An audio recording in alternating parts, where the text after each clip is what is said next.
Appraisal. Let's talk about appraisal. Why is it so important? What does it do in the real estate buying or selling process? I'm Jessica Conley. I'm a Salt Lake City realtor. I think it's very important for a buyer and a seller to understand what the appraisal is. So let's talk about it from the buying side first. If you're a buyer and you need to obtain a loan, this doesn't apply if you have cash, but if you need to obtain a loan, that lender is going to say, yeah, we've checked out your whole financial situation. You're approved for $500,000 to buy a home, and we just need to look at the home that you're buying now. So a lender is taking a risk, and so they're investigating everything. The lender's going to order an appraisal that, yes, the buyer has to pay for. And that appraisal is going to determine how much the lender is willing to lend you. So if the home's listed at $550 and the appraiser goes in and says, oh, it's only worth $530, then there's something called an appraisal gap.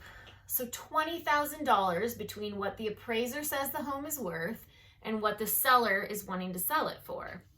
So at that point, the buyer comes back and says, my lender is only going to lend us $530,000 because that's all that the home appraised for.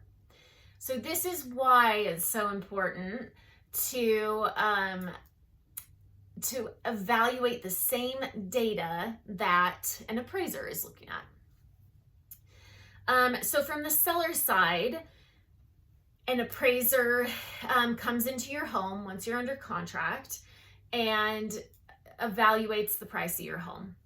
And if this is something, again, that the buyer pays for, so you don't necessarily, as the seller, get to know what the home appraised for. So the buyer's agent may come back to you and say, the home only appraised for $530, and the buyers do not have $20,000 additional to throw at an appraisal gap. And so the sellers have a choice at that point. They say, okay, well, I guess we have to lower the purchase price to $530. And that's an option, or they can, cancel the contract and put the home back on the market. However, that appraisal stands for 6 months. So your home's just been appraised at $530. You can get a second option or a second opinion, so to speak, but it's pretty rare that an appraiser is going to go in and change a previous appraiser's price point where they landed.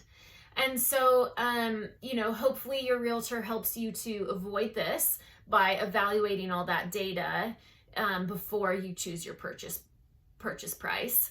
But that appraisal has, a lot hinges on that appraisal. So it's important to understand it when you're on the seller side and you're choosing the price that you're going to list the home, and when you're on the buyer side and you are making an offer on what purchase price you're making an offer on the home.